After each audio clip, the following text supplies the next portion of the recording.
Hi, good afternoon, everyone. The aim of this session is to go ahead and discuss with you all the relevant questions from the point of view of macroeconomics. The first chapter that we take for the day is basic economic concepts. Let us go ahead and let us take the first subtopic in that: scarcity, choice, and opportunity cost. Now, the first question. You have to read with me, do it with me, okay? The problem of scarcity exists in economics because, so we are asking, why is there a problem of scarcity? People have limited needs? No. People have unlimited wants, right? People have limited wants? No. All markets have shortages? No. Some markets can clear. There are limited resources to fulfill unlimited wants? Yes. Wants are unlimited and resources are limited. So the correct answer to this question is D, right? So all resources are scarce. Individuals and societies are forced to make choices about how they utilize resources. Okay? Resources are limited, right? And wants are unlimited, right? For example, let's take an example. There is only limited fresh water in desert, right? So we cannot fulfill unlimited water demand in the desert, right? So this is what it is about. That's the answer to the first question. Now let us go ahead to the next one.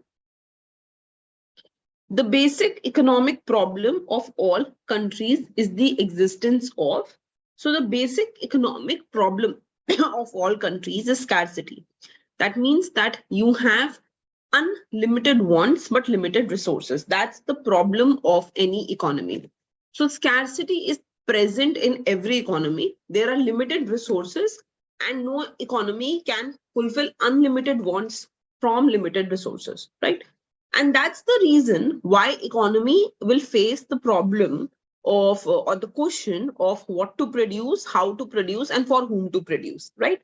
So the correct answer to this question is unlimited wants and scarce resources. इसीलिए सोचना पड़ता है कि क्या produce किया जाए. You have to think of what to produce. Come to the next question.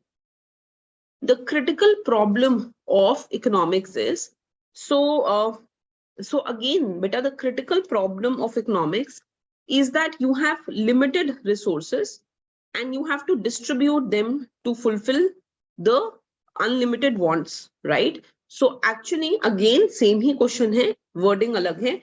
So the critical problem of economics is that you have to allocate scarce resources to satisfy unlimited wants.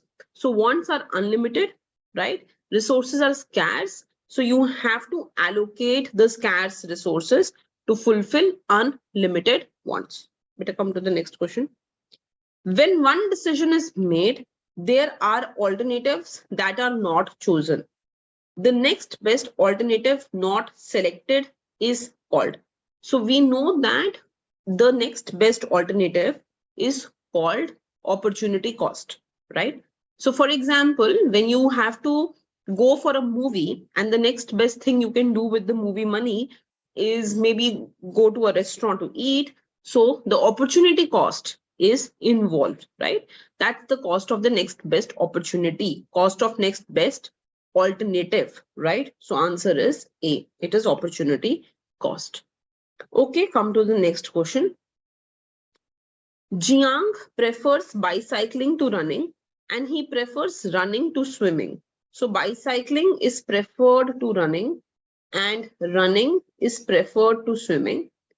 If these are his only three choices, what is his opportunity cost of bicycling? So opportunity cost of bicycling is the cost of next best alternative. And the next best alternative that we have is running.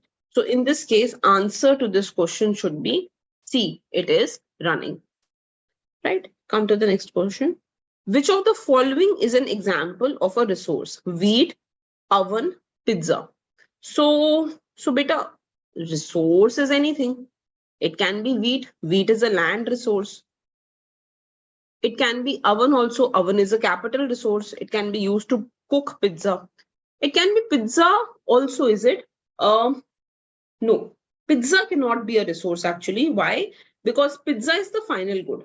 Sorry, pizza cannot be the resource. It is a final good, right?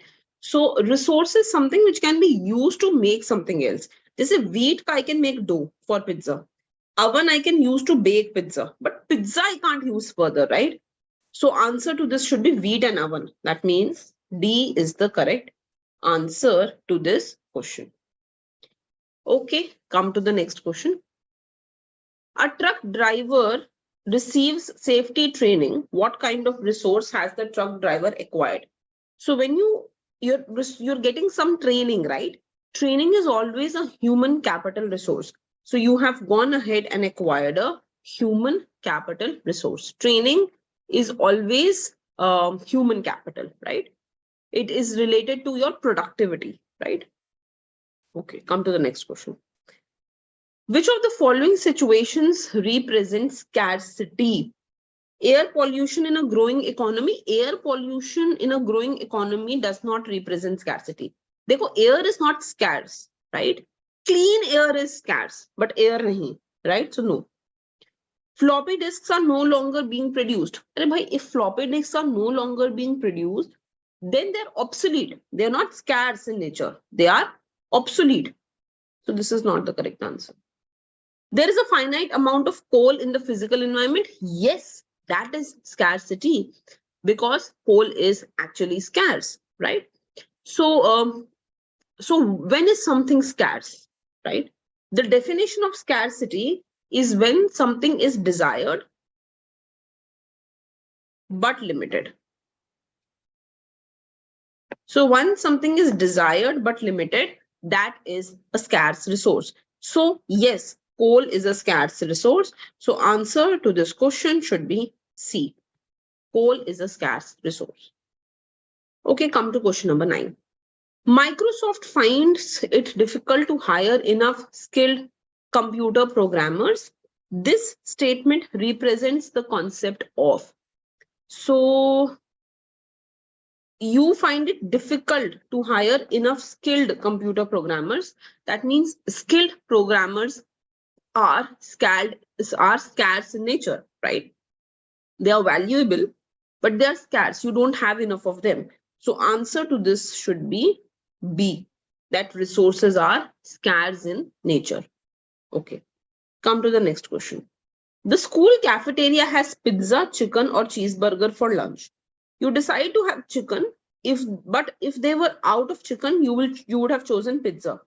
Opportunity cost of choosing chicken is, so when you choose chicken, you are missing out on what?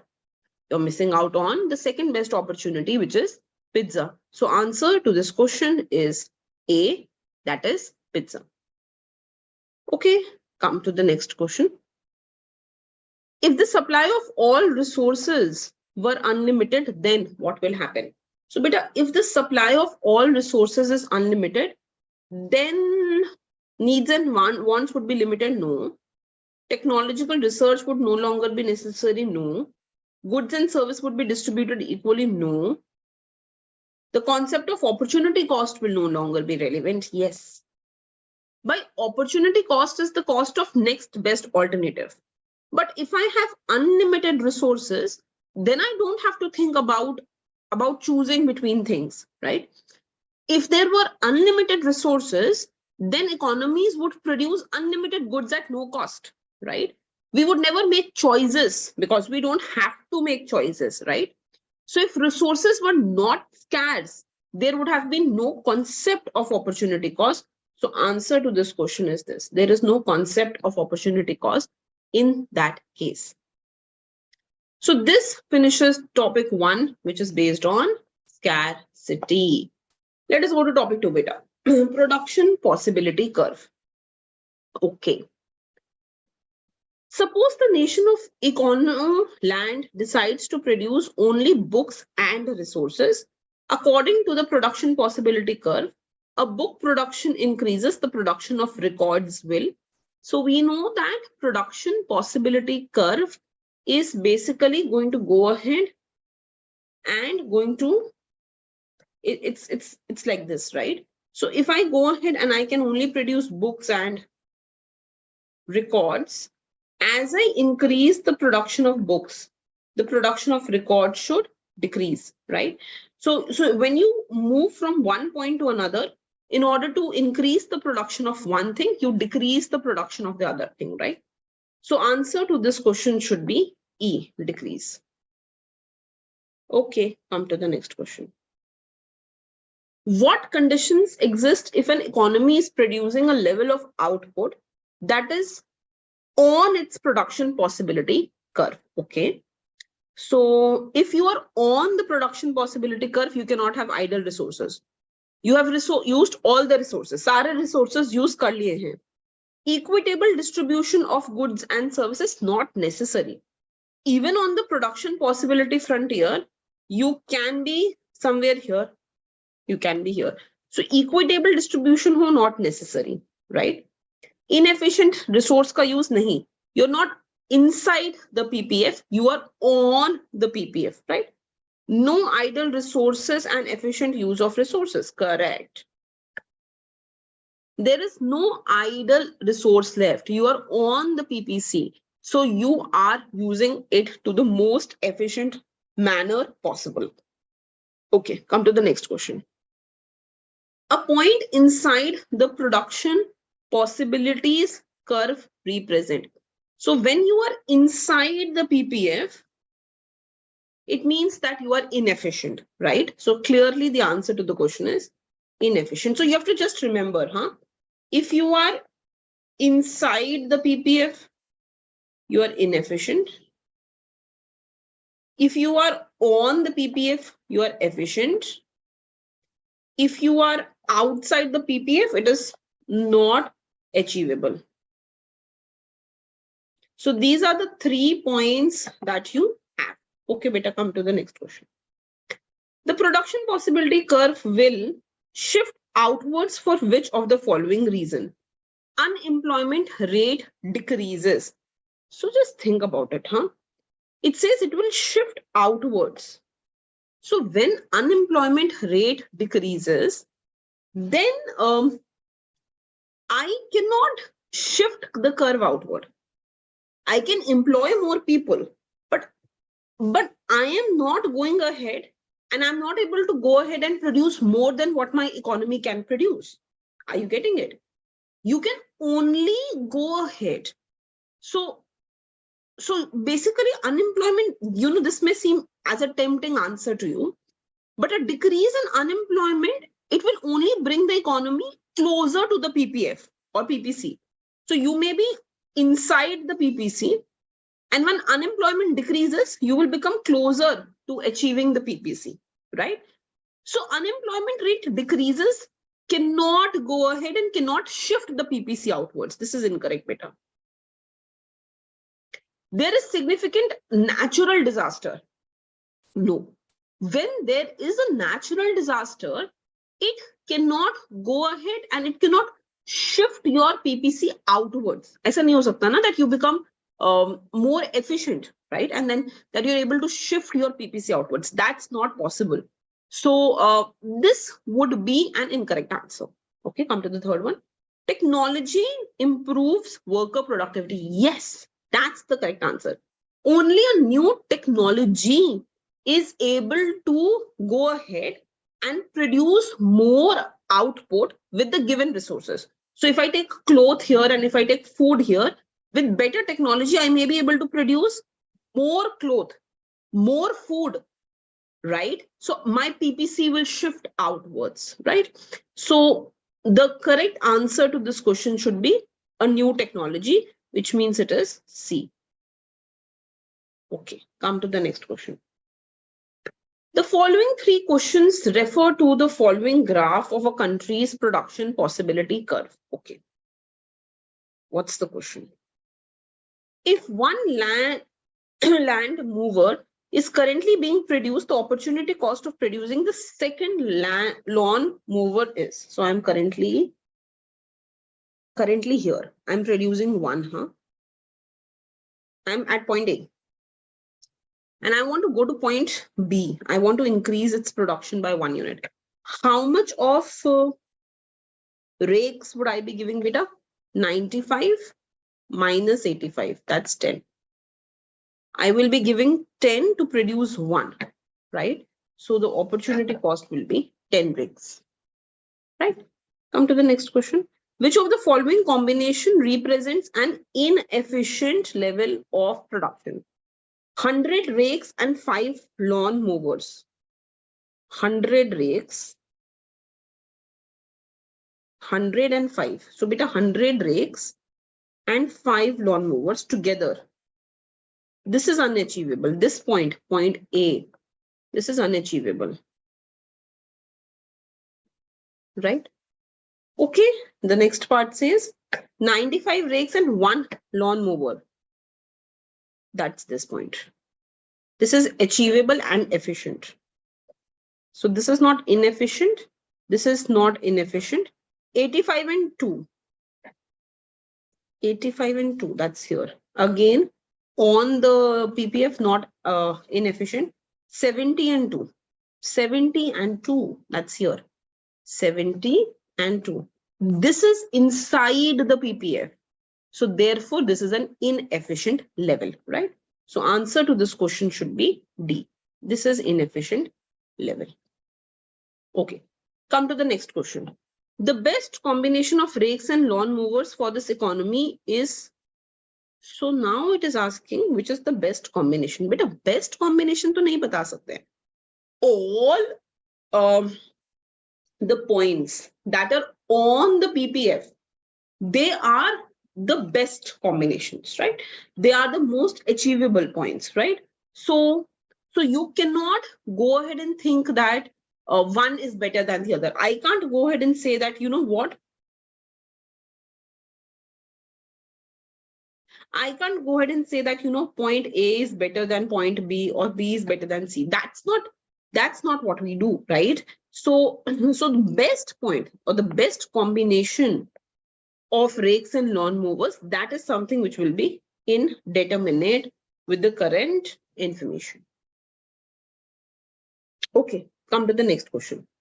On the basis of the above diagram showing an economy's production possibility curve, which of the following statements are true? Let's look at the statement. The opportunity cost of moving from point X to point Y, from point X to point Y, is 25 per rockets. Just think about this. I am moving from point X to point Y, beta. So if I move from point X to point Y, then I am giving up on, this is opportunity cost for what? The opportunity cost of moving from point X to point Y is 25 rockets. This is 25, this is correct. But you have to understand that I am not producing any of the other good, right? While figuring out opportunity cost, you must calculate how much of a good is being lost to produce more of the other good. For example, when you move from X to Y, to Z, from X to Z, right? You are increasing COGS and decreasing this. You are increasing good X and decreasing good Y. When you're moving here, one is increasing, another is decreasing. But when you go from point X to Y, your COGS remains the same. If this good remains the same, there is no opportunity cost. You're just reducing one, but not increasing the other. So this is incorrect. The opportunity cost from moving from point Z to X is 8 COGS. Now I'm going, it says Z to X. So when I go from Z to X, I am increasing this per rockets. So when I'm going from Z to X, I am increasing this by how much beta? I'm going from 50 to 75. So I'm increasing this by 25. And how much am I decreasing this with? I am reducing this from 52 all the way to 44. So I'm reducing this by 8. Right? So to produce 25 additional units of this, I have to reduce cogs by 8. So I have to give up 8 cogs for additional 25 units for going from point Z to point X, right? So this statement is correct that when you go from Z to X, you have to give up 8 cogs. But when I talk about opportunity cost, now, it should have been change in one thing due to change in another, right? And ideally, this should have been 25 by 8. That should have been the correct value of this. The opportunity cost of moving from Y to X is 0 cogs. So when I move from Y to X, that's correct.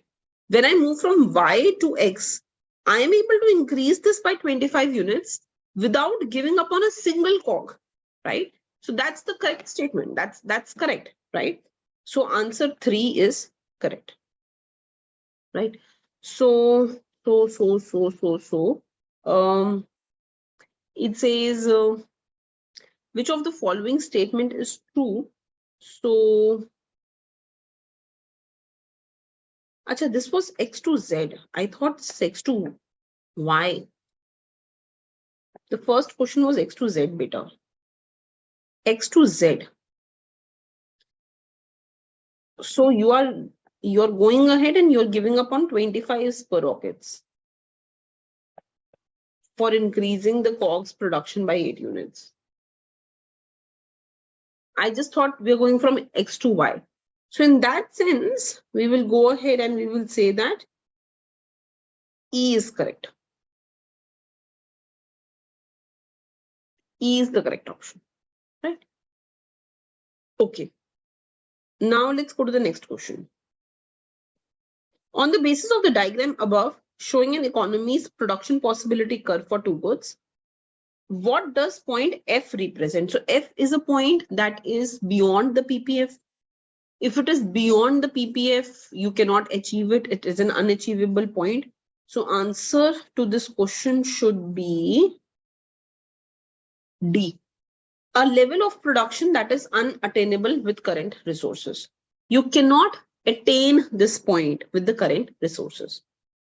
Okay, come to the next question. On the basis of the diagram above, showing an economy's production possibility curve for two goods, what does point E represent? E. That means you are inefficient. You are inside the PPF. So it should be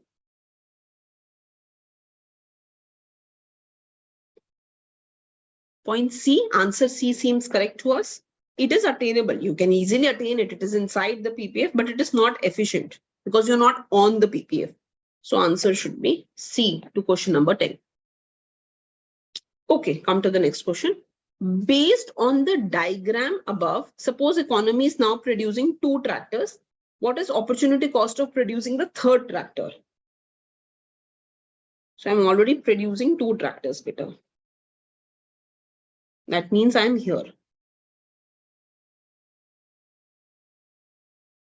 If I want to produce an additional tractor, I must give up on tomatoes. How many units of tomatoes? 25 units of tomatoes, right? So the answer to this question should be C. 25 tomatoes must be given up to produce an additional unit of tractor.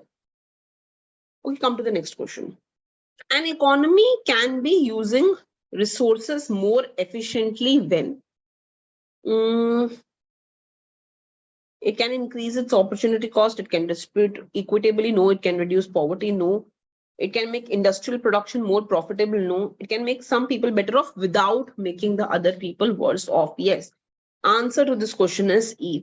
When you can make more people better off, without affecting other people, it means that you have been able to use your resources more efficiently.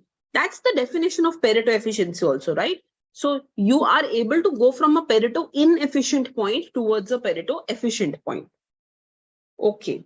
So beta, that ends your next chapter also. This is the end of this chapter. Right? Now with this, we finish the first unit and we should be moving on to the next unit, which is called it's from your open economy side, comparative advantage, absolute advantage, and specialization and exchange. But before we go ahead for this unit, what I'm going to go ahead and do is we're going to take a short break, right? And then we will go ahead and we will return back. So let's quickly grab lunches. Let's take a lunch break. And then we will go ahead and we will continue with the macroeconomics question bank, right? Okay, thank you.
Okay.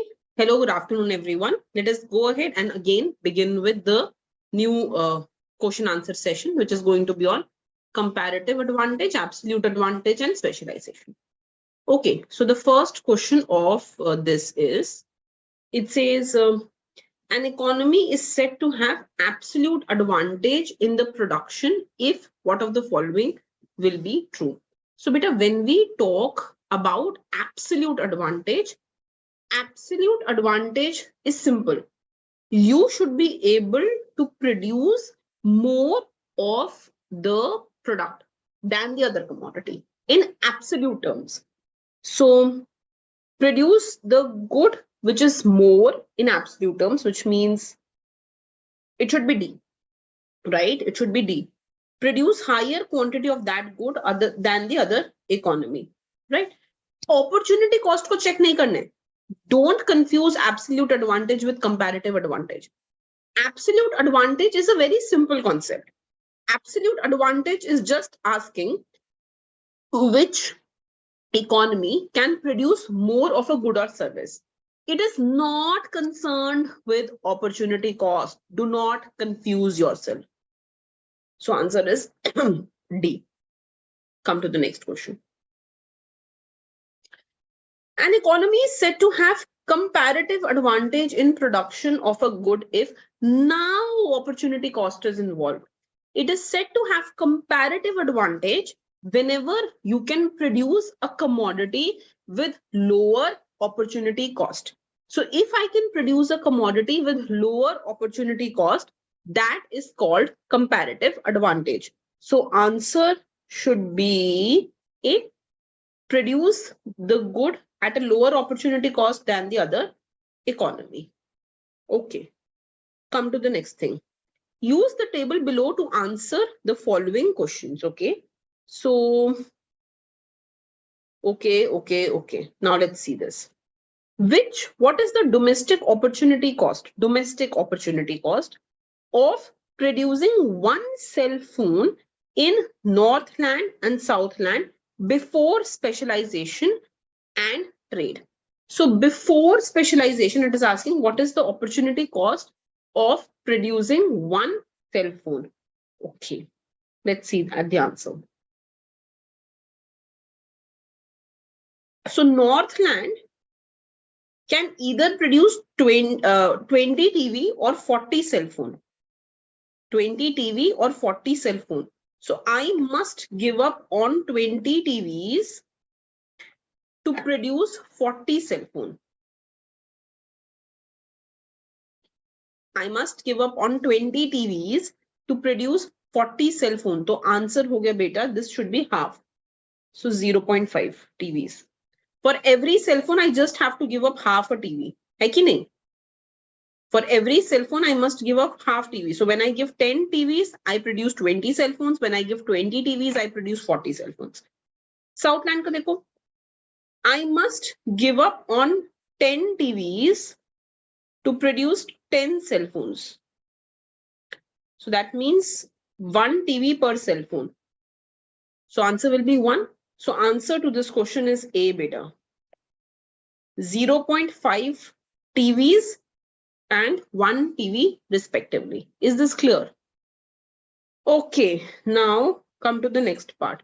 What is the domestic opportunity cost of producing 1 TV in Northland and Southland before specialization in trade? अब वो opportunity cost TV produce करने की पूछ रहा है. They are asking the opportunity cost of producing TV. So let's look here. So opportunity cost of producing TV, reverted.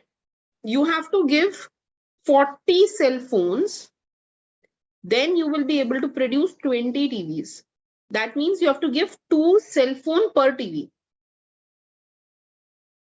You have to give 2 cell phone per TV. That means when you give 40 cell phones, you will be able to produce 20 TVs. Better come to the next one. You have to give 10 cell phones to produce 10 TVs. So TVs. So it is going to be 1 cell phone per TV. So the opportunity cost will be 2 cell phone and 1 cell phone respectively. Always remember, whatever you want to produce should come in the denominator while calculating the opportunity cost, right? So answer to this question number 4 should be 2 and 1. That means it should be D.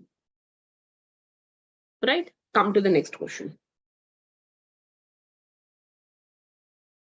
Achha, here. Use the graph below to answer the following question. What is the domestic opportunity cost of producing one strawberry in Eastern and Westland before specialization and trade? So opportunity cost requires that you are patient in finding the right appropriate ratio. For Eastern, it is asking what is the opportunity cost of producing strawberry. So whatever you want to produce, that should come in the denominator. So whatever you want to produce in denominator. तो बेटा अगर opportunity cost Eastern की निकालनी है, तो strawberry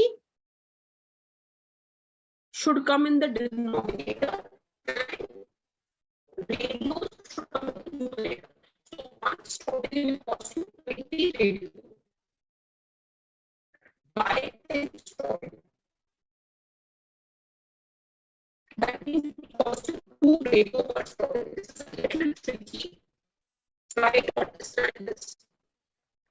It will cost you 2 radios per strawberry. So in each time, the answer should be B. Similarly, look at the Westland. In the Westland data, I will again ask for cost of producing strawberry. I will be producing 30 strawberries or 30 radios. 30 strawberry or 30 radios.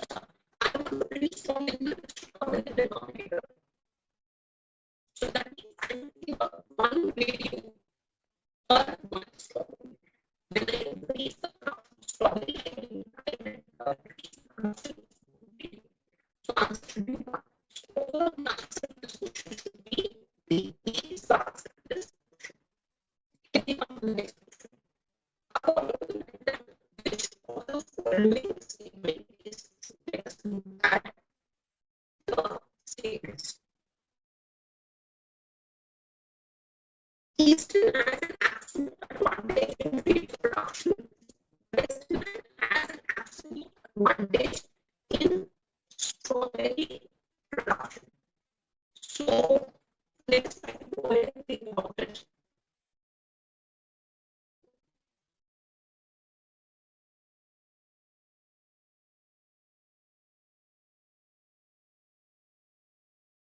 Okay, give me a moment, the voice is breaking, please.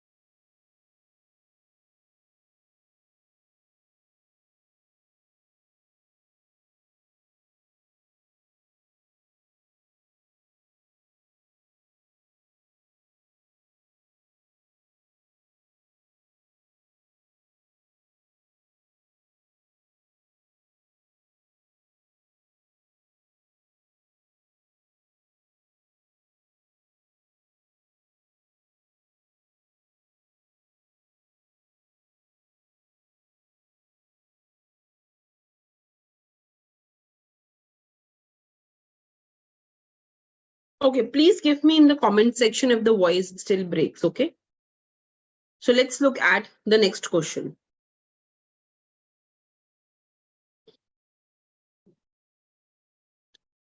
Is it better now? Am I audible now?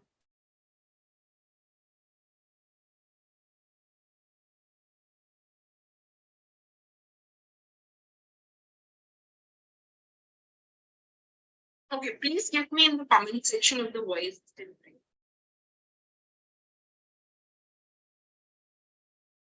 Okay, let's continue. According to the diagram, which of the following statement is true? Eastern has an absolute advantage in radio production. Westland has absolute advantage in the strawberry production. So when we look here, beta, we see that Eastern had to go ahead and had to give up 2 radios to produce 1 strawberry. And Westland had to give up 1 radio to produce 1 strawberry. So Westland had to give up less radios to produce 1 strawberry, isn't it? So which means that Westland has comparative advantage in going ahead and producing strawberries, right? So from here, look here, beta. Let's write this down. Westland, this is very important from exam point of view, had to give up 1 radio to produce 1 strawberry. Eastern, on the other hand, had to give up 2 radios to produce 1 strawberry. So production of strawberry takes place better when we talk in the Westland, right? So therefore, Westland has comparative advantage in producing strawberries. Now just look here. Beta, you can only have comparative advantage in one product. You can have absolute advantage in both, but you can only have comparative advantage in one product. So if Western has a comparative advantage in producing strawberry, then Eastern automatically will have comparative advantage in producing radio. So therefore, let's look where that is coming.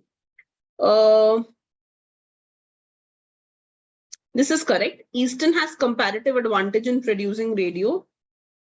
This is incorrect. Eastern has comparative advantage in strawberry is incorrect. Eastern has absolute advantage in radio is incorrect. So answer to this question is C. Westland has absolute advantage in production of both goods. Eastern has comparative advantage in radio production. Let us try to go ahead and think this a little more better.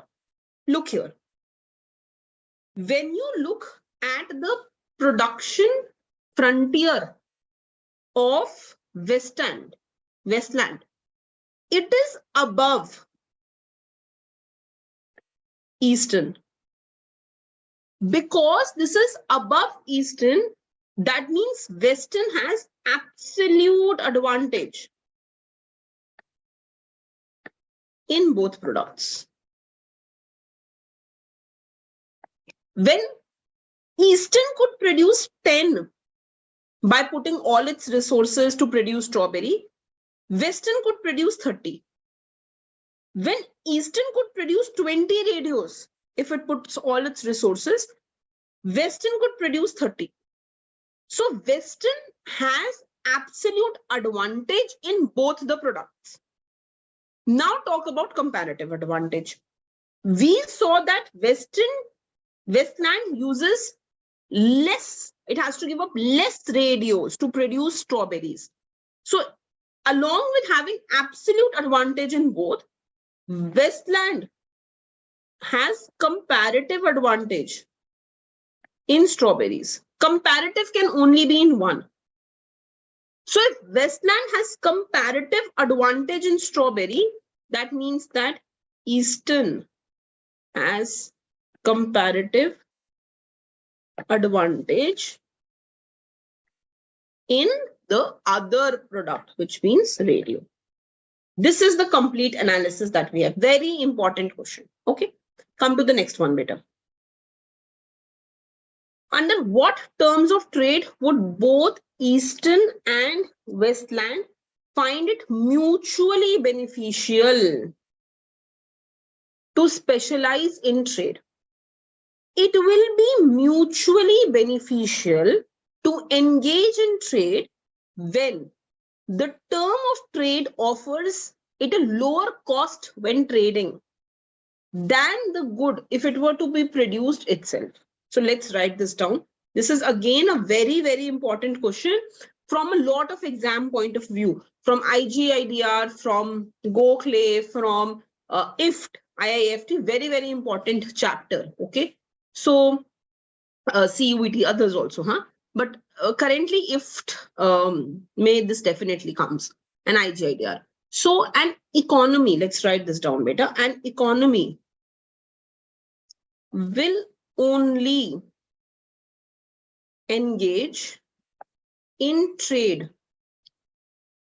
for a good when the terms of trade offer it lower cost when trading for the good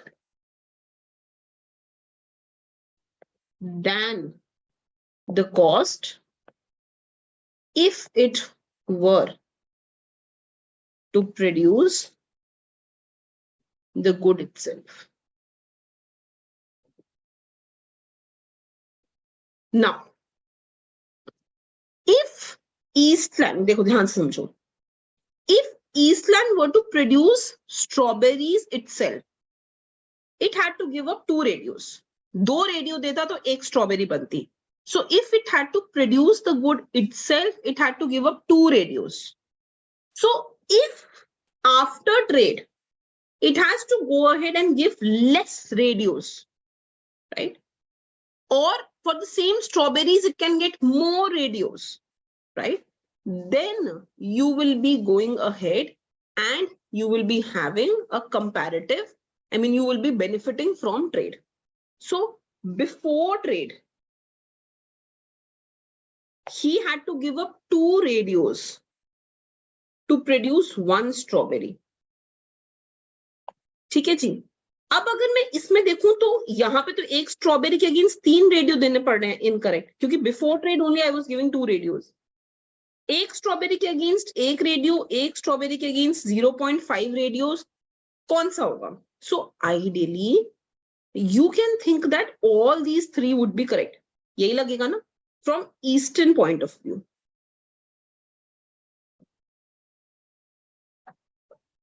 From Eastern point of view, all the 3 are correct. Because before trading, I had to give up 2 radios for 1 strawberry. If I have to give up anything less, I am fine. Now from Westland point of view, but a Westland had to give up, when he gave up 1 radio, he was able to produce 1 strawberry. So he will want a better one now. Only then he will trade. So he will not go for 1 or anything less than 1 because he was already at 1. So the only option which is mutually beneficial to both is B. So answer to this question is B. This is very good question, beta. Answer will be B. Okay, come to the next question. The following questions are based on the table below, which indicate labor hours needed to produce a single unit of each of the 2 goods in each of the 2 nations. Okay. If labor is the only factor used to produce the good in each nation, what is the opportunity cost of producing 1 unit of lobster? This table provides us the hours of labor needed to produce a unit of each good. We must go ahead and we must use the input method to calculate opportunity cost. So just note that I use 10 labor hours to produce 1 lobster or 20 labor hours to produce 1 banana. Now it is asking what is correct. So beta, either I can use labor hours 20 hours to produce 1 banana. So in 1 hour, either I can produce 1/20th banana, or I can use 10 hours to produce 1 lobster. So in 1 hour, I can produce 1/10 lobster.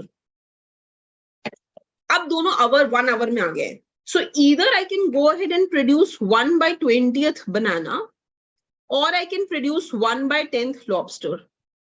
Is this clear? Now, the question is asking, what is the opportunity cost of producing 1 unit of lobster? So in order to go ahead and in order to do that, you simply have to go ahead and say that, look, let us just go ahead and divide this, right? So answer will be 1 by 20 divided by 1 by 10. But whatever you want to produce will come in the denominator. So 1 by 20 into 10 by 1. So this will be 1 by 2. That means 0.5 bananas. So the answer to this question for nation A will be 0.5 bananas. This or this. Now come to nation B. Directly bhi kar sakte the, but this is a better way to do it. Okay, now come to nation B. So for nation B, we have either you can use 15 labor hours to produce 1 lobster. So in 1 hour, you can produce 1 by 15 lobster. Or you can use 45 labor hours to produce 1 lobster. 1 banana. So in 1 hour, you can produce 1 by 45 banana. Now it is asking opportunity cost of producing 1 unit of lobster. So lobster hours will come down. So 1 by 15 will come down and 1 by 45 will go in the numerator. So it will be 1 by 45 into 15 by 1. That means it will be 1 by 3 beta. So 0.33 bananas. That is this. So answer to this question is A. This is the correct answer. A very, very important question. These are the kind of questions that can come in exam, right? Okay, come to the next. The table above indicates labor hours needed to produce a single unit of each of the 2 goods in the 2 nations. If labor is the only factor used to produce the good, which of the following statement must be correct? Okay. So, पहले समझो. देखो absolute advantage में हम directly compare करेंगे.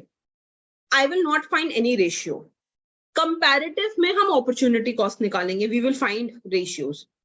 सो first of all let's think about absolute advantage. बहुत clearly visible है that nation A takes 10 hours and B takes 15. So A is taking less hour. 10 is less than 15. No ratio for absolute advantage, beta. So 10 is less than 15. So nation A is taking less hours than nation B. Similarly, A is taking 20 hours to produce banana. B is taking 45 hours. 20 is less than 45. So A has absolute advantage in both the goods because it can produce faster. So one is correct now. A has absolute advantage in both the goods. This is correct, right? So this is correct. B has absolute advantage in both the goods. This is incorrect. Now come to the third point. It's an important one. It says mutually advantageous trade can occur between 2 nations when 2.5 units of lobster are exchanged for 1 unit of banana. So I told you, beta, that mutually advantageous trade can take place only when you have the value between the 2 values. So if you go ahead and you look here, if you just go ahead and you look here, I notice that in case of nation A, beta, nation A is giving half banana to go ahead and produce 1 lobster. So nation A is giving half banana to produce 1 lobster. Nation B is giving 0.33 bananas to produce 1 lobster. So as far as the comparative advantage is concerned, nation B has a comparative advantage in going ahead and producing lobster. Right? So nation B has comparative advantage in producing lobster. समझो बात को, nation B को एक lobster produce करने के लिए सिर्फ 0.33 बनाना देना पड़ता है, बट ए को एक लॉबस्टर प्रोड्यूस करने के लिए 0.5 बनाना देना पड़ता है. So nation B has to give less bananas. He has to only give 0.33 bananas to produce one lobster. एक lobster produce करने की cost कम है nation B में. So nation B has comparative advantage in producing lobster. उसी तरीके से nation A, I said comparative can only be in one. So nation A will have comparative advantage in producing the other good, which is bananas. So nation A will have comparative advantage in banana and B will have comparative advantage in producing lobster. First, make this absolutely clear. You should not have any issue with it. But now come to the third point. Mutually advantageous trade can occur between the two nations when 2.5 unit of lobster is exchanged for one banana. ठीक है, अगर nation B को, अभी तो ये देखो, यहाँ पे I am saying that nation A has to give 0.5 banana for one lobster.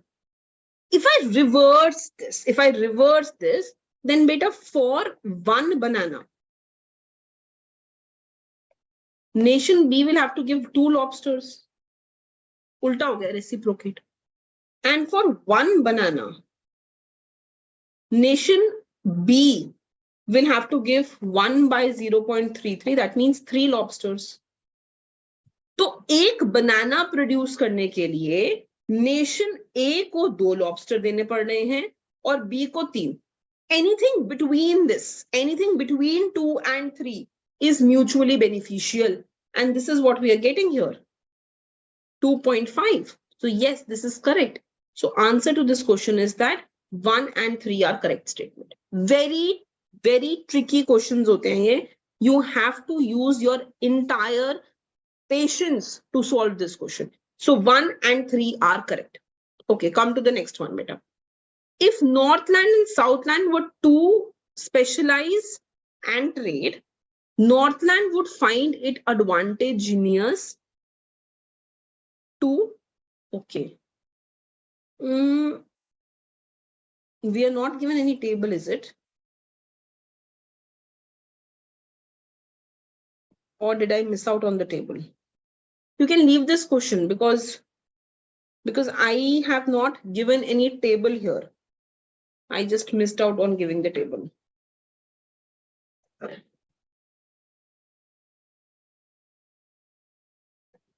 Okay, come to the next chapter beta now. So we have completed comparative advantage chapter. Now let us move on to the next chapter, and this is going to be demand, supply, and market equilibrium. Okay, the law of demand is illustrated when we know law of demand is when you increase the purchase of a commodity when the price decreases. So it should be C. Increase in purchase of cell phone results from lower prices. Right? Come to the next question. If people demand more honey when price of tea falls, then honey and tea are, so you are increasing the demand of honey when the price of tea is decreasing. That means you are using honey and tea together. That means they're complementary goods. So answer to this question should be B. They are complementary goods. Come to the next question. Suppose yams and sweet potatoes are considered to be substitute, holding everything constant. If the price of yam increases, what will happen? So beta, if price of one commodity increases, the demand of other should decrease when they are substitute goods. So answer to this should be A. Demand for sweet potato will increase. Answer is A. Okay, come to the next question. If technological advance occurs that makes the production of cell phone more efficient, which of the following is true? So whenever there is technological advancement, it means that the price of the input will decrease.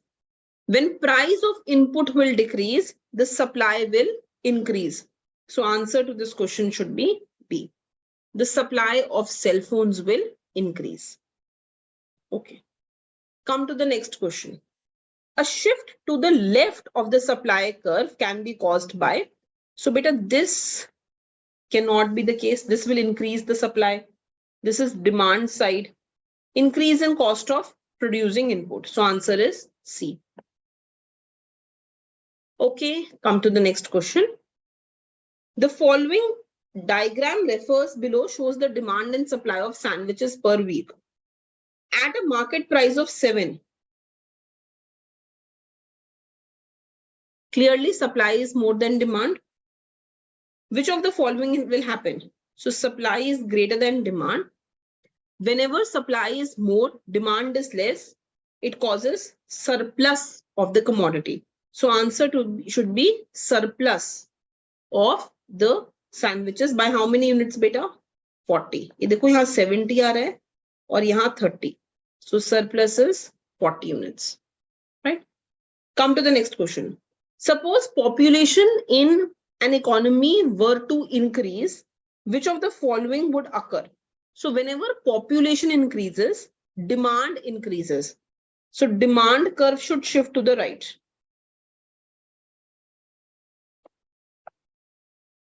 And if that happens, then your quantity will increase and price will also increase.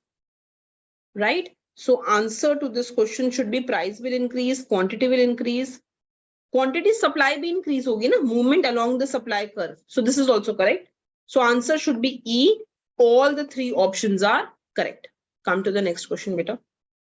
Which of the following changes will definitely result in an increase in both equilibrium price and quantity of the good? So I want to increase both price and quantity.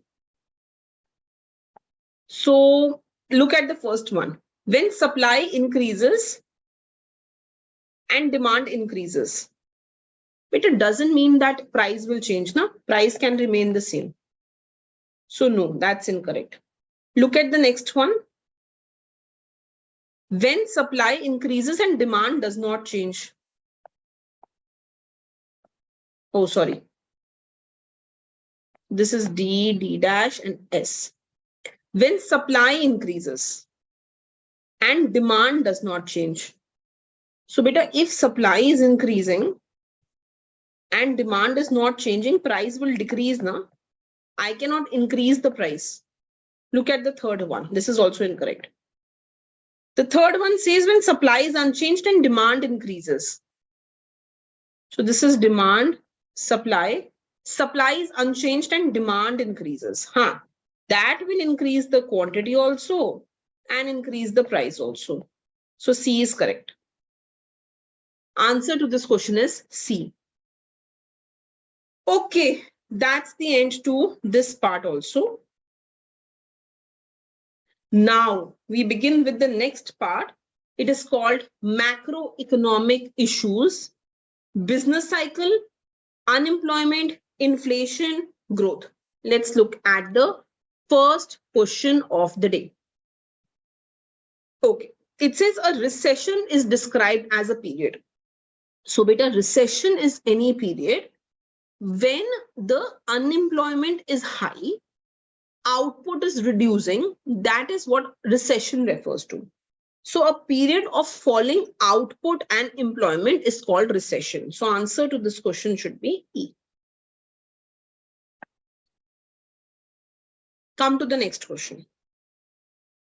In a typical business cycle, the business cycle peak is followed by, so whenever we have a peak in the business cycle, it is followed by a downward flow. And it's followed by down. I mean, it's followed by a recession, right? So answer will be A. Okay, come to the next question. Use the graph to answer the following question. In the above diagram of the business cycle, the movement from point A to B is called A to B. The movement, so A is basically, acha, haan, ek aur baat hai, haan. So ideally, the highest point of the business cycle, that is called the peak. That's called the peak. And the lowest point of the business cycle is called a trough. Right? When you move from peak to trough, that movement is a contraction of the economy, where GDP is decreasing, right?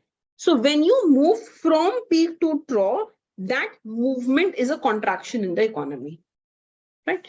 So answer to this question should be B. This movement from peak to trough, this is called contraction of the economy.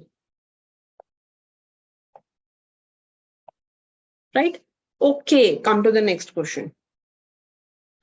The alternation between expansion and contraction is called the, we know, that's the business cycle. So the term for that is business cycle. Okay. Economic expansion is typically associated with which trend? So when we talk about economic expansion, whenever the economy will grow, whenever it will expand, it is followed by, in expansion, unemployment decreases, output increases. So it is followed by decreasing unemployment, increase in real GDP. This is what the trend you will see in expansion, right? So answer to this question should be B, falling unemployment rate. Okay, come to the next one. In a command economy, who determines what to produce and how much to produce? So if it is a command economy, it is a dictatorship, right? So it is dictated by the central authority, right? Rather than the market.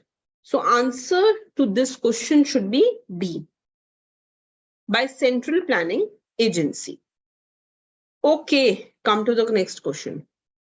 Which of the following problems definitely exist in economic recession? So in a recession, you will see unemployment, definitely. In a recession, you will see underutilization of the resources, definitely. In a recession, you will not see inflation, definitely. Beta, dhyan se samjho.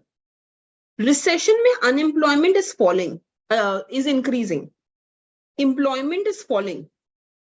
So according to the Phillips curve, when unemployment increases, inflation should decrease, right? You should have deflation, not inflation. If you have unemployment plus inflation, that is called stagflation. Stagflation. That is not recession. Recession is unemployment, fall in output, but fall in prices also. So 1 and 3 are correct, which means D. D is the correct option. Okay, come to the next question. Okay, so we end this topic here. So we have ended 4 topics by now. Okay, the next is measurement of economic performance, national income accounting, by topic 1, which is circular flow of income. Let's look at the question. In a simple circular flow diagram, households dash goods. So households will always buy the good and they will sell their services. So answer should be B.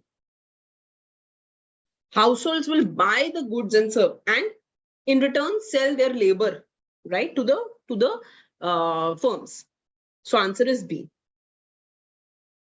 According to the circular flow model, which of the following statement is true?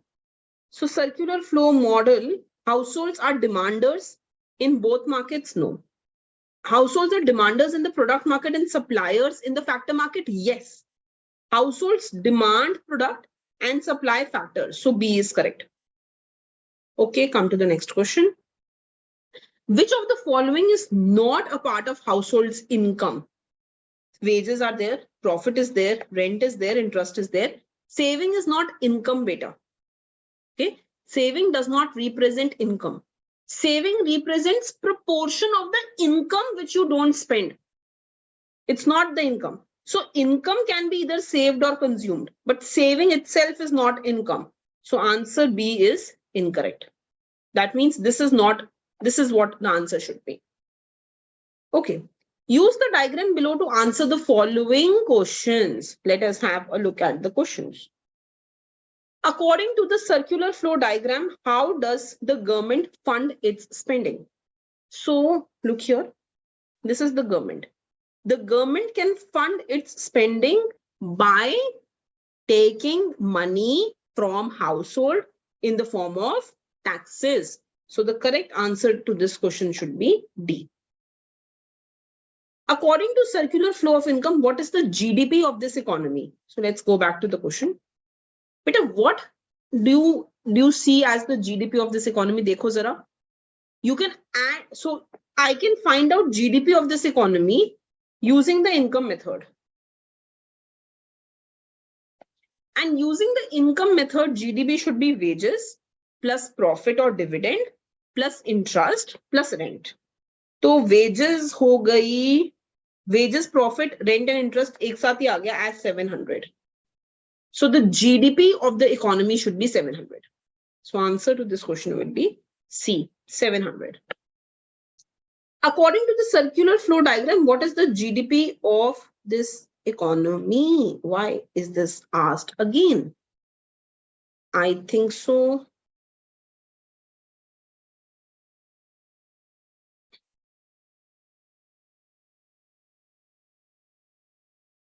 Not sure. Maybe I should have gone ahead and given something else here. GDP is being asked twice. I think so. This should be for some other. Something is wrong. I missed out. I should have asked GNP, or I should have done something else here. So leave this question. Okay, come to the next one. Which of the following economic behavior is considered to be a leakage from the circular flow income? So we know that leakage is the saving. Whenever households save money, that's the form of leakage. So answer will be A. A is a leakage. Come to the next question, beta. Use the diagram below to answer the following questions. According to circular flow diagram, which is true? A household's income equals expenditure. Do you think this is a true statement? That income and expenditure are always equal? Well, we know that this is why GDP method can be used. That income method and expenditure method are the same, right? So this is correct. A government's income equals to its expenditure. Income and expenditure are always equal. So this is also correct. Net exports are 75.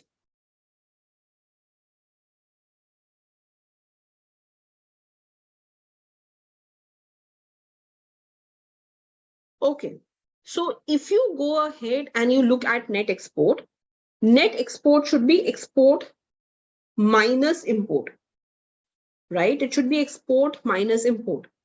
Exports are 75. Import is 75. So net export should be 0, na? Export minus import should be 0. So this is not correct. This is not correct. Rest we can prove. If you see, government is spending 75. Government earned 100. Government transferred 25. So net earning of government was 75. So revenue 75 hua और spending भी 75 की हुई. So this is correct. है ना? यहाँ से भी prove हो रहा है. So the only thing which does not make sense in that case is the last point. Right? Is the last point. So answer should be 1 and 2 only. C is the answer to this question. Okay, come to the next part. What is, so this is the next topic, beta, GDP. Let's read out the question. Gross domestic product is defined as, we know, C plus I plus G plus NX. So it should be C. Right? Come to the next part. Use the table below to answer the following question. What's the question? What is the GDP in this economy? So GDP in this economy can either, we can either use the expenditure method or the income method. But if I were to go ahead and use the expenditure method, then it will be C 1800 plus I, investment value is not given, so I will just keep it at 0, plus G,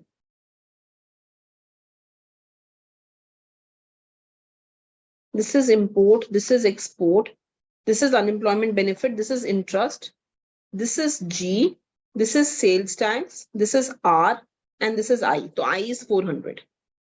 I is 400. So I is 400.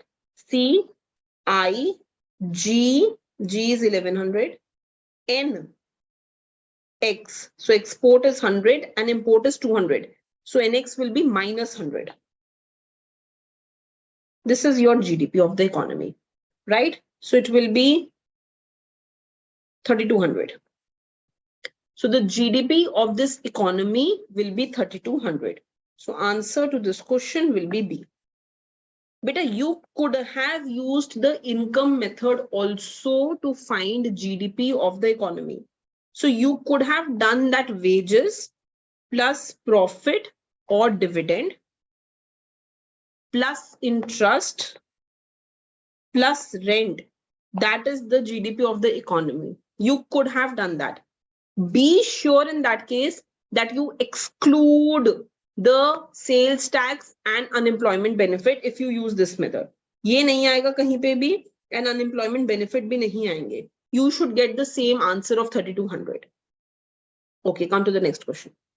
In an economy with GDP of 4000, income from wage is 1200, rent is 1100, interest is 1000. What is profit equal to? Very simple. So GDP will be wage plus rent plus interest plus profit. So profit will simply be 4000 minus 1200 minus 1100 minus 1000. 3300. So this will be 700. So answer will be A. Okay, come to the next question. Use the table below to answer the following question. C is 600. And it is asking, according to the data above, how much of gross domestic product is the result of government spending?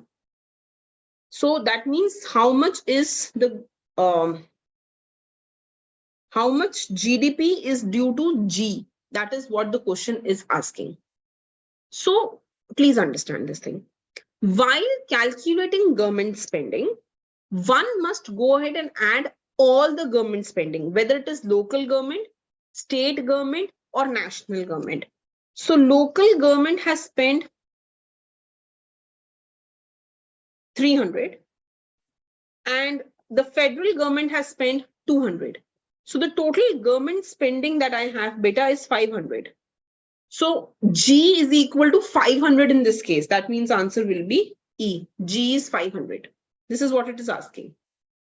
Okay, come to the next question. According to the data in the table above, what is the value of net export? So net export is export minus import. So 20 minus 40 will be minus 20. So answer to this question will be minus 20. B. Right? According to the data above, what is the GDP of this economy? Nikal do, it's very simple. So C is 600. I is 300. C plus I plus G is 500. And NX is minus 20. So 6, 11, 14, 1400 minus 20, 1380. So answer to this question should be 1380. That is the answer is C in this case. Okay, come to the next question. A farmer sells cucumbers to a food processor for 1.5 per pound. The food processor makes the cucumber into pickle and sells at 2.5. The grocery store sells each jar of pickle for 3. How much do these transactions add to GDP? So we know that whenever we talk about GDP, GDP is always the last value, right? It is always the last value. Or value added method se kar lo, value at each level. So in that sense, the GDP of the economy is just 3. Because it is including everything. It includes everything that we have, right? So answer to this question should simply be B. That's the answer to the question. Okay, so we have finished the basics of GDP. Now let's take a quick break, beta. Then we will continue and we will take the next topic, which is components of GDP. Okay, thank you.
Hi, let us go ahead and take the next topic. This is going to be components of GDP. So the question is, which of the following examples is classified as consumption spending that would be counted towards US GDP this year? बेटा US पे focus नहीं करना, किसी भी country के GDP पे focus करना. Okay. The purchase of computer by an accounting firm, the purchase of computer by a police department, by a high school student, by go ahead and take the next this is going to be components of the purchase of computer produced in the US by German student, the purchase of a used computer. इनमें से कौन से it says would count towards the GDP of the country, right? Now, each item is purchased, right? But to be included in this year's GDP, it must be produced within your country, right? First of all. So it must be produced within the domestic frontiers of your country, right? At the same time, it must be new, right? It must be purchased new. It must be purchased by private individual, right? And private use. Otherwise, तो वो intermediate good बन जाएगा ना. If I am purchasing as an accounting firm, I am using it to do something, right? So it must be produced within domestic frontiers. It must be a new product. It must be produced by a private individual for private use. So all this is satisfied only by point number C. So answer to this question is C. Come to the next question. Which of the following is an example? Examples is classified as investment spending that would be counted toward this year's GDP. So again, I have told you, beta, purchase of home built in 1927, no. It should be produced this year. Purchased a new dishwasher for her apartment, no. That's also not correct. Purchased a new luxury car. Pierre purchased a new luxury car. This is not an investment. No. AIS company purchased 9,000 shares. No. Investment does not include financial assets like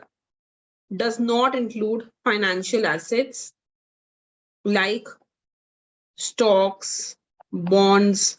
ये सब नहीं include होता. It does not include that. So no, that's also incorrect. Damien purchased a new oven for his restaurant. This is investment. So this is the only investment. So beta, what is investment? Investment includes spending on goods used to produce other goods, right? So when you purchase it for your restaurant, you will be using oven for the production of the other goods. So this is correct. This is in fact counted as investment. Come to the next question. Which of the following is not included as part of this year's GDP? Families purchase of a new car, it will be included. Factories purchase of new drill press, it will be included. Child's purchase of school lunch, it will be included. And let's come to the next option. It says college students purchase of a used textbook. No. So answer is D. D will not be included. Used goods are excluded from this year's GDP because they were already counted in GDP in the year that they were produced. Okay, come to the next one. A lawn mower purchased by a private individual is considered to be consumption because it is private, na? Private individual word use ho gaya. So it has to be C, consumption expenditure. It is not I, beta. It is C. Okay. Which of the following transaction would cause increase in nation's GDP? Okay. Grandfather sells his house to his grandson. Na, used good ho gaya. An auto dealer sells a car from last year's inventory. No. Mrs. Jones buys a share. Shares are not included. Government purchases new computer equipment for use by public school. Yes. So answer is D. Answer to this question is D. Come to the next question. Which of the following transaction is not included in US gross domestic product for the year 2000? Okay. The rent paid in 2000 by tenants in a house built in 1980. No. It is built in 1980, na? So no. The value of old desk sold by an antique shop. Okay. So now, this will be included. Sorry, beta. A will be included. क्योंकि तो rent paid की बात हो रही है. Rent will be included. If the house would have been sold, तो house की value include नहीं करते. Rent will be included. Value of an old desk sold by antique shop, no, that will not be included. So answer is B. Used goods are not included in GDP because they were counted in GDP in the year they were produced. So if this desk was first sold, let's say 1925 at suppose $20, it was counted in 1925's GDP. It should not be counted in 2000's GDP. So that will be incorrect. Come to the next question. An automobile is produced in 2013 but not sold until 2014. How is this automobile counted in GDP? So beta, this automobile should be included in 2013. क्योंकि 13 में produce हुआ ना, so it will be included in 13. But कैसे? It is not sold. मतलब वो inventory है. Inventory should be a part of investment. So it is included in 2013's GDP as an investment. So answer to this question should be B. I hope you have got this point. समझ में आ गया? तो I am saying that it is not sold. मतलब वो inventory हो गया. Inventory is part of investment. At the same time, it is produced in 13. So 13 के GDP में include होना है. So it will be included in 2013's GDP as part of investment. So answer will be B. So this completes this topic, beta. Come to the next topic. Real versus nominal GDP. Let's look at the first question. Real GDP is nominal GDP adjusted for inflation. है ना भाई? Price level. So answer should be C, inflation. Come to the next question. Consider an economy that only produces two goods, record players and headphones. If 5 record players are sold at $20 each and 10 headphones are sold at $10 each, what is the GDP of the economy? But simple, 5 into 20 plus 10 into 10. So 100 plus 100, that's 200. Right? So answer to this question is B, that's 200. Okay, come to the next question. Use the table below to answer the following questions. So it says 1999 quantity, price, 2000 quantity and price. According to the data in the table, what is real GDP in 2000 using 1999 as the base year? So beta, जो भी base year लेना होता है, whatever you have to take as base year, you will multiply the price of that year. So price लोगे 1999 का. And you're supposed to calculate GDP for 2000. So you will take quantity of 2000. So you will take quantity of 2000 and price of 1999. तो अब देखो ध्यान से, quantity of 2000 and price of 1999. So GDP according to this will be 20 into 10 plus 10 into 10. Right? So it will be 200 plus 100, that will be 300. That will be 300. So answer to this question is C, 300. Come to the next question. If nominal GDP produced is increasing at 8% per year and real GDP is increasing at 4%, which of the following statement is true? So nominal GDP is increasing at 8% and real at 4%. So this means that price must be increasing. है कि नहीं? Inflation भी तो आ रही है. So nominal GDP 8% पे, real सिर्फ 4% से grow हो रही है. मतलब prices are also growing at 4%. So price level is increasing. So answer should be A. Okay. Come to the next question. If real GDP for a given year is 1,000 and nominal GDP is 1,500, then GDP deflator is. So beta GDP deflator is nominal by real into 100. 1,500 by 1,000 into 100. So 150. So GDP deflator should be C. That should be 150. Okay, beta, come to the next question. If nominal GDP of economy increased in 2000 relative to previous year, it must be true that in 2000. So beta, nominal GDP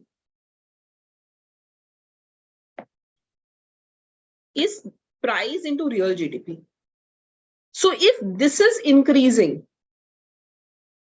it can be because price increased. It can be because output increased or both increased. So answer to this question should be A. Price and or real GDP have increased. Answer should be A. Okay. So with this, we finish the topic of GDP. And now we have the next topic coming up, which is inflation measurement and adjustment. In this, the first topic that we want to cover, beta, is called price indices. Let us have a look at this question.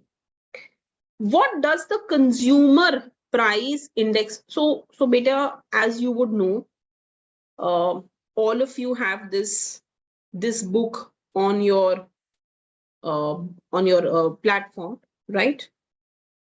And whoever has enrolled for the course, they have it on the platform. But this is just some part of this book, huh? The book is huge, right? Remember? So I, of course, cannot do all the AS, AD, IS, LM part today. But I would like all of you to do this entire book before you sit for the IGIDR exam. It's an important book, right? So before you go ahead and you sit for the exam, all of you should be going ahead and should be taking a note of this book and should be doing this thoroughly. We are still covering this topic, right? But I may not still be able to do all the topics today. It is very difficult to take you through all those questions. So just make sure that you go through the book and you know that I have also given a complete descriptive answer of each question, right? So you should also go through each and every answer of the question. That will help you learn more about it. So to be very frank, if you look at it, beta, we have this, right? So we have the first topic as basic economic concept. And this basic economic concept has scarcity. It has PPF, production possibility frontier. It has comparative advantage. It has demand and supply. And it has business cycles. This is the first topic. इसके अंदर ये सारे subtopics हैं. We have covered all of this in today's recording, right? Then the second topic, which is important, is measurement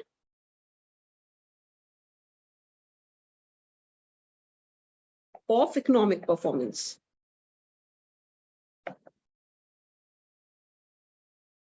In that, we have national income account.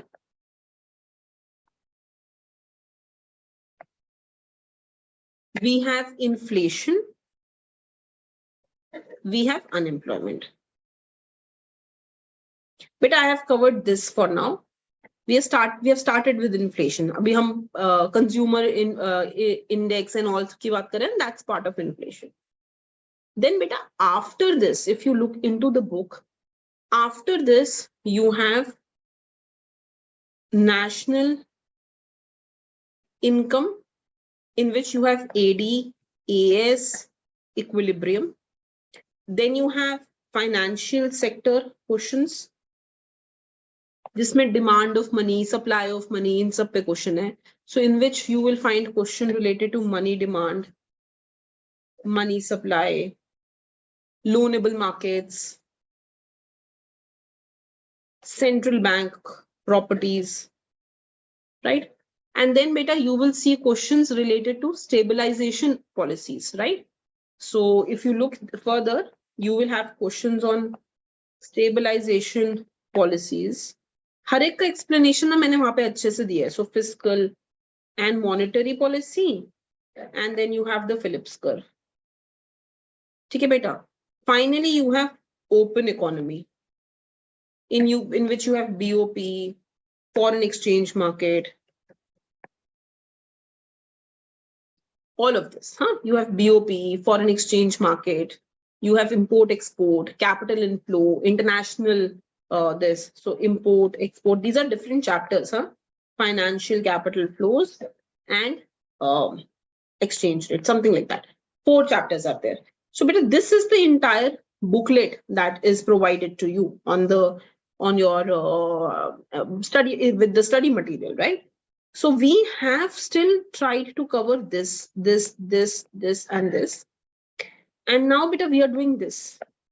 I will cover this also today, but then I request you, please do the remaining book today itself, cover it today itself before your exam. Okay, that's what you have to do. Okay, come to the next level beta. So we are on the inflation part. So we are doing price indices. ठीक है जी, क्या कहता है price index? What does the consumer price index measure? So the consumer price index basically is a price of goods and services that the consumers use basically in the urban families. ठीक है, rural भी include होता है, but mostly urban, and it is used as a measure of inflation. So the answer should be C. It is price of specific sample, a basket of goods and services consumed by the consumers. Okay. Come to the next question. Suppose that a typical consumer buys the following quantities of the 3 products in 1999 and 2000. Which of the following can be concluded about the consumer price index from 1999 to 2000? So if I look from 1999 to 2000, note that the quantity is unchanged beta, but the price has increased for some goods. Quantity is unchanged, but the price has increased for some goods. So what can I conclude? I can conclude that definitely when it comes to CPI should have increased. Now let's calculate let's try to calculate it. So what is the cost of your basket in 1999? The cost of basket is 4 into 10 plus 2 into 15 plus 6 into 5. Isko multiply kiya.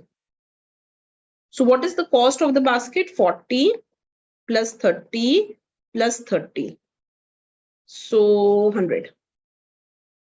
What is the cost of basket in 2000? In 2000, the cost of the basket is 11 into 4 plus 15 into 2 plus 6 into 6. So it will be 44 plus 30 plus 36. 110. So the basket price has increased. The same basket costs 10 rupees more na. So 10 divided by base year into 100. 10 kya hai beta? Change. 110 minus 100 is 10. Divided by base year into 100. This gives you 10%. So basket should have increased by 10%. CPI increased by 10%. That's the answer to this question. Answer is C. Come to the next question. The cost of market basket of goods and service is 200 in year 1 and 220 in year. This question is again broken. Okay, come to the next one, beta. Come to, acha, this is here na, in year 2. So year 2 mate is 220. Okay. If year 1 is the base year, what is the price index for year 1? So beta, price index of the base year is always 100. This is just a confusing question. The base year price index is always 100. So answer is A. Come to the next one.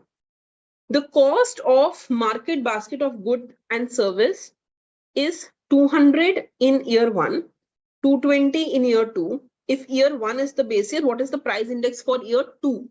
So year 2 ke liye, how will you find? Change in value upon base year into 100. So 220 minus 200 upon 200 into 100. So 20 by 200 into 100. Right? So the answer to this question should be that it is 10% greater. That it is 10% greater.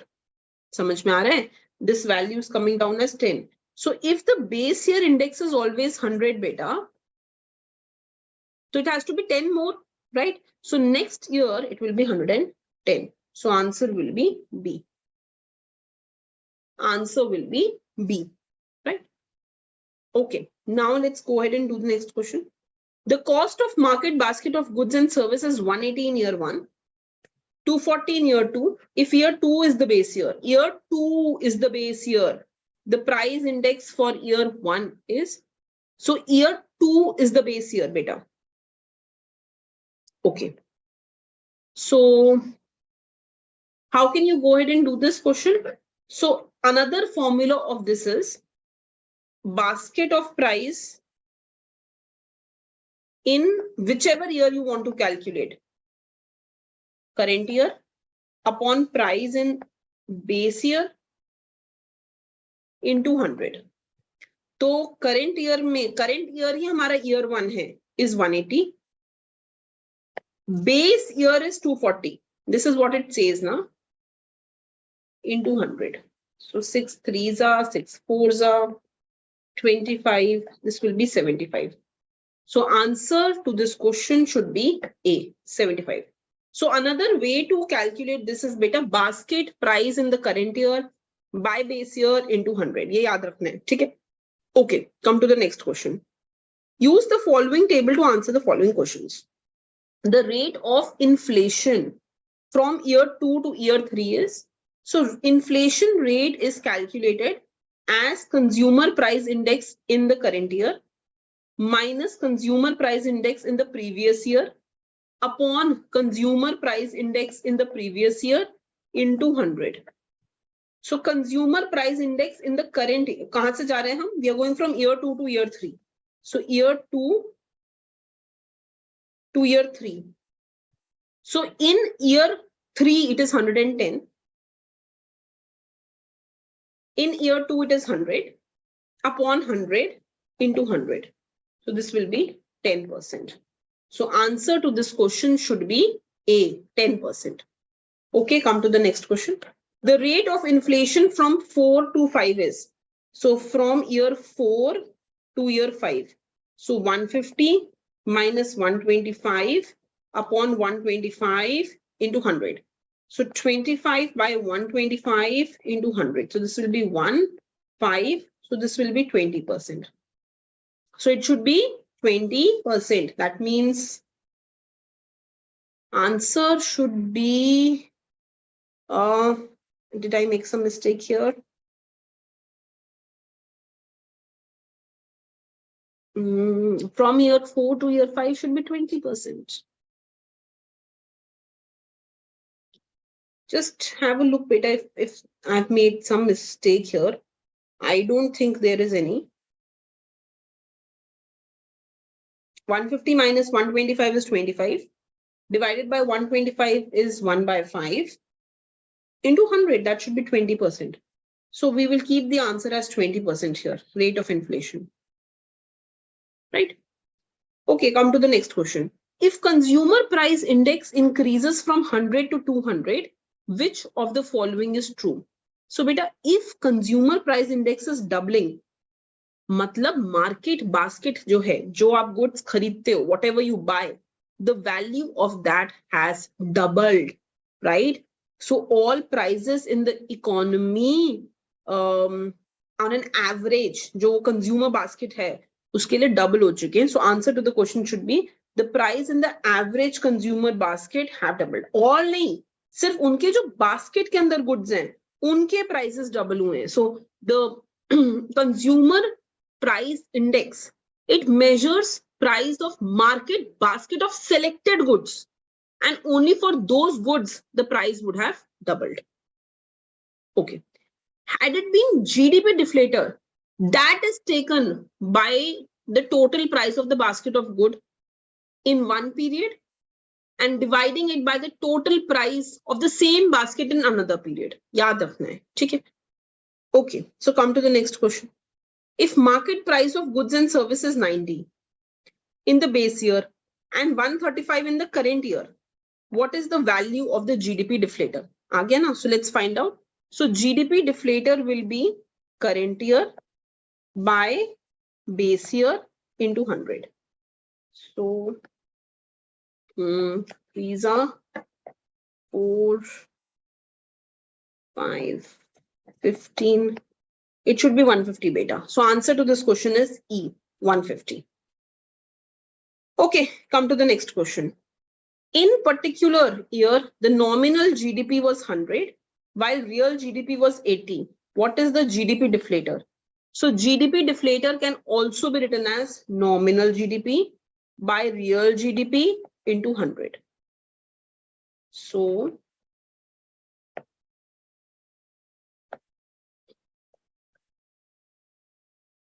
125. So answer to this question should be 125. That's the answer to this question C. Okay.